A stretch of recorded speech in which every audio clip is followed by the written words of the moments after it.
Thank you, Mr. Chairman, and thanks for calling this important hearing on the conflict in Ethiopia and drawing attention to what is happening there in this very violent situation. I want to thank our witnesses, Ambassador Godek and Assistant Administrator Charles, for being with us today. This is a pivotal point in Ethiopia's future. Ethiopia has long been a strategic ally, as the chairman said, in the Horn of Africa, a vital contributor of UN peacekeepers and a strong economic partner. Hundreds of thousands of Ethiopian Americans call the United States home. Unfortunately, deep-seated ethnic tensions, economic challenges, and grievances from decades of Ethiopian People's Revolutionary Democratic Front has undermined fragile progress in Ethiopia. In early November, fighting broke out between Ethiopian National Defense Forces and the Tigrayan People's Liberation Front. Eritrean defense forces were also deployed fighting alongside Ethiopian security forces in what has been described as a law enforcement operation. A few weeks later, and days before Thanksgiving holiday, then Chairman Engel and I wrote to Prime Minister Abiy. We commended his commitment to reforming Ethiopia, for pursuing accountability for human rights abuses, improving media freedom, brokering peace with Eritrea, and recognizing his Nobel Peace Prize. We also expressed deep concern over reports of heavy civilian casualties in Tigray and asked for his decisive leadership to ensure the safety and security of all Ethiopians and to advance peace and stability.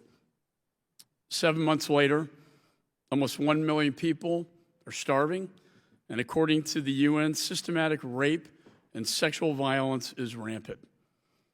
What a change from the Nobel Peace Prize to this. In my assessment, war crimes, crimes against humanity, and acts of genocide have been carried out against the Tigrayan people. Last week, Prime Minister Abiy stated, quote, "There's no hunger in Tigray," unquote. The stunning denial of the catastrophic conditions on the ground in Tigray is appalling. I'm cautiously optimistic of reports of a ceasefire. The situation in Tigray remains fluid, and I'm concerned by reports that Tigrayan defense forces intend to leverage this for strategic gain. Whether this ceasefire will facilitate much-needed food and medical aid to the Tigrayan people remains to be seen. A political solution is needed, and all parties to the conflict must prioritize addressing the dire need of civilians. The U.S. has provided almost $500 million in life-saving food aid and medical supplies. Our international partners, including allies in Europe and the members of the UN Security Council, need to step it up. We must continue to increase the pressure on all sides to bring an end to the fighting and suffering in Tigray. This includes targeted sanctions against those responsible for committing heinous atrocities and re-examining support through international financial institutions. All sides have committed gross human rights abuses.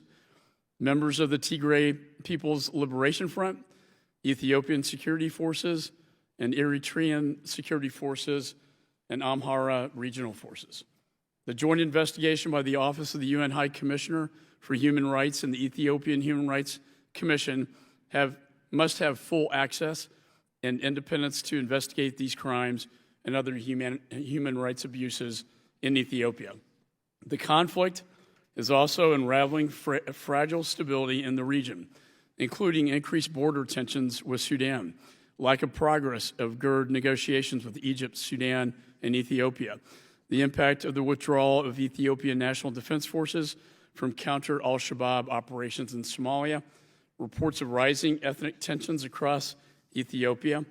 The U.S. Special Envoy to the Horn of Africa, Jeffrey Feltman, stated recently that the Ethiopian crisis can make Syria look like child's play.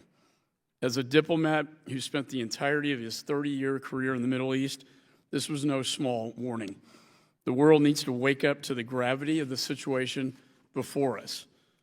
Millions of lives are at stake. So again, Mr. Chairman, thanks for calling attention to this grave situation, and I look forward to the testimony. With that, I yield back.